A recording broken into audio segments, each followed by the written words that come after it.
I'm going to share with you the last 10 books that I've read. A Thousand Broken Pieces by Tilly Cole is a sequel. I don't even know if it's technically a sequel, but it's like the second one to A Thousand Boy Kisses. Like, if you're going to read the books, you have to read A Thousand Boy Kisses. Otherwise, you're going to spoil the A Thousand Broken Pieces. This is absolutely one of the most soul-crushing books I've ever read in my entire life. It's one that's going to stick with you for a while, but it was so, so good. And I really did like how they intertwined the first book with this book. It was definitely a really good reminder of the things that happened, because I had read A Thousand Boy Kisses probably over a year ago now.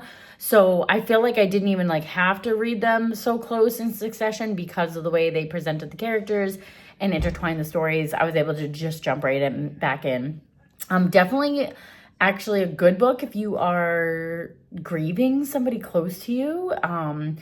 I didn't at first think it would be a good choice for somebody, but then after I'm reading it and getting all of that closure from just the way that the author portrays the people in the book healing from grief, I definitely would recommend it from anybody that is suffering with the grieving process. That this book is actually really, really good.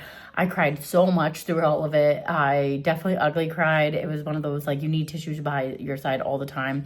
I do like to walk and read audiobooks, and so this one had me crying around my neighborhood. So, I'll have to listen to some thrillers while I'm outside now, so it's not any more tears, but definitely recommend for sure. Excellent, excellent book.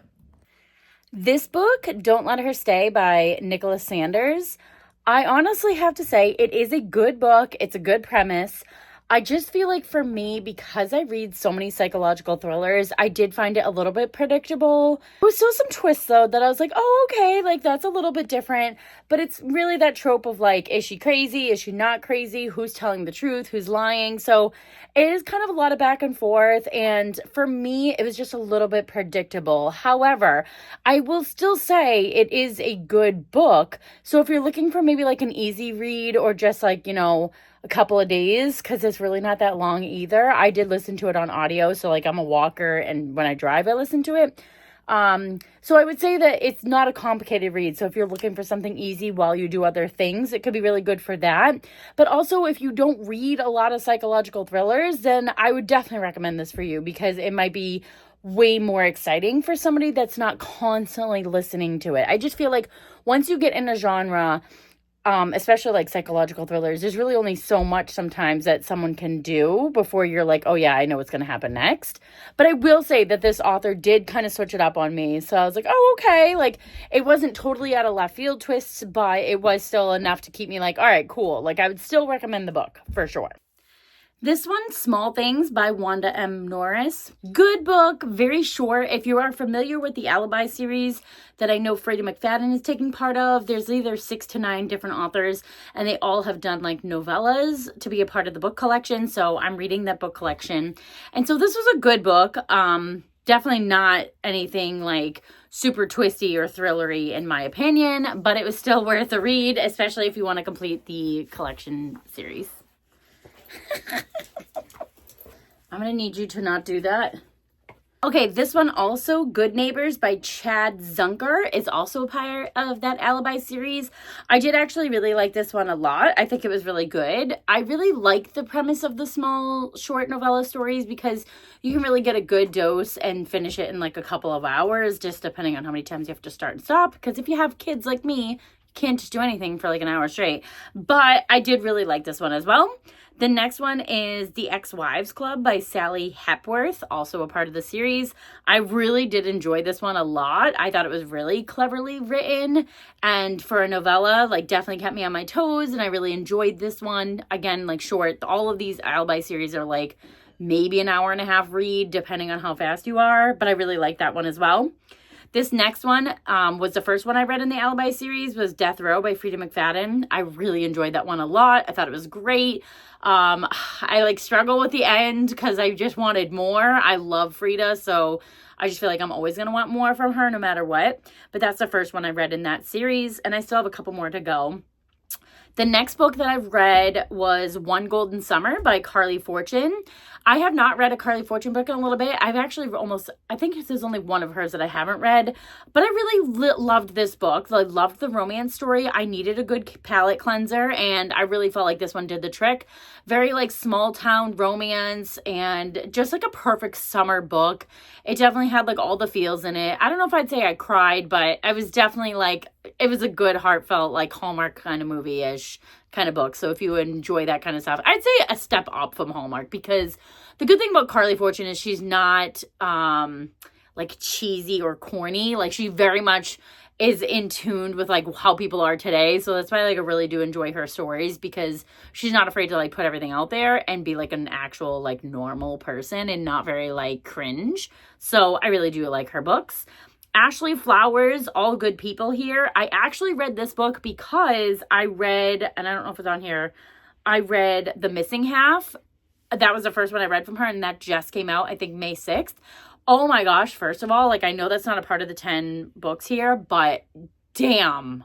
Oh my God, I loved that book. Like I'm still thinking about it, and I read it a few weeks ago. So The Missing Half for sure, but that led me to read her other book, All Good People Here, which I also enjoyed. I will still say I like The Missing Half better, but this book was still good as well. This next book, Parents Weekend by Alex Finlay, I'm actually glad I didn't buy it and I only borrowed it from my Libby app. It was all right. I don't think I'd recommend. It was all right. It wasn't anything like completely thrilling. I wouldn't say there's any like psychological thrillers. I don't know. Maybe it's just me. I didn't really feel it. It was fine, but I wouldn't recommend it to somebody else because I just didn't find it that enjoyable. Sorry, Alex. This next one, How to End a Love Story. I really enjoyed that one. Again, like I'm not throwing enough romance in. So I think when I am throwing it in, I'm like, oh yes, I love it. Like I just thought that was really cleverly put together. This was by Yulin Kuang. I can't pronounce it, unfortunately, but I've never read a book from this author before, and I really liked it and enjoyed it. I actually don't think I've looked I believe it's a woman.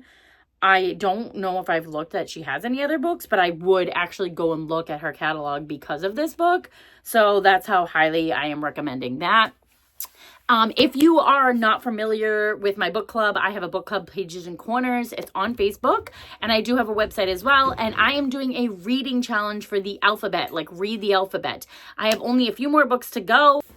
So if you're interested in joining me and reading the alphabet, I only have about like 6 books left. So if you want to join me in reading any of these, or if you have already read them and want to give me feedback, I would love to know what you think. I picked out The Zookeeper's Wife for Z. I'm just starting to dabble in the historical fiction. This is actually based on a true story. Can I help you? This is actually based on a true story, and it does involve the Holocaust, which I did not know before picking it up, but I am like heavily interested in that topic because I do have ancestors that were in the Holocaust, and so I feel like I'm like really now invested in reading this book, so I have that one. This one is You Deserve to Know by Aggie Blum Thompson. Not sure if I've ever read from this author before either, but a good psychological thriller, like neighborhood. I love just everything about this looks of the book, the feel of the book. It says perfect friends, perfect lies. Love it. I'm already hooked. Like, can't wait. That's for my Y. My U is I've had this book for so long.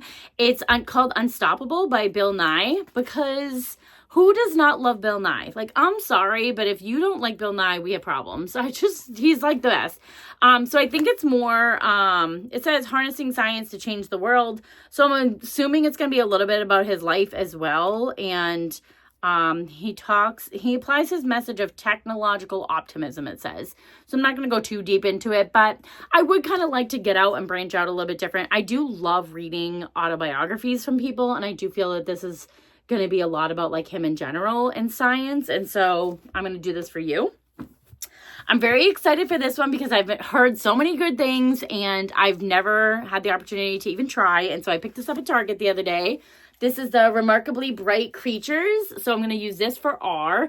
And I'm pretty excited because I do want to read this so much. And I just bought it oh my God, I forgot too. It has like the pretty sides. And I'm very famous for buying books and just adding them to the pile and then never reading them. So I'm excited for that. Apparently my animals just want to be a part of this video so much. For F, I also bought this one based on just like how pretty it was, but it's called Fragile Sanctuary. And I only can expect that it's going to be some like romantasy. Yeah, it says romance, but I think there's like, I want to say some like fantasy aspect. Could be totally wrong. I honestly don't remember if I even read the back. But it says grippingly emotional, utterly romantic, and it kept me guessing till the very end. Fragile Sanctuary is a romantic suspense perfection. So I really don't even know like what I'm in for, but the cover, do you see that? It's just the cover, honestly. I know they say don't judge a book by a cover, but I think that is kind of out the window these days with the book covers that people are presenting to us. Like, how could you not want to read some of these books? Like, they're so beautiful. So this is for my F. And then for K, I've had this on my shelf for quite some time. It's a book of the month from March 2024. It's called Kill for Me, Kill for You by Steve Kavanaugh. And it's a thriller, so there's no reason why I wouldn't want to read this book. Oh, look at this. I already have a bookmark in there, and Amanda's my best friend's name, so like it's already calling me, right? So I'm excited about this one as well. So if you have read any of these, please, no spoilers, but let me know if you like them. And if you want to join me in reading them, let's go over to the book club and we can chat about them there. I want to talk books all day long, and I just need to find people that want to do it with me. There's like 70 or so of us in there, so if you are looking for a good book club and you want to chat, definitely meet me down there. And I want to thank you so much for watching this video. I'm going to be doing a book giveaway on my TikTok account on Friday. So you can find me at Pages and Corners on TikTok. And if you want to be entered to win a free book, I'm going to send it to you via Amazon. That way it's the easiest. Unless I have a book that you want and I can mail it to you that way. We'll figure it out if you get picked. But again, thanks for watching this video, and I'll see you in the next one.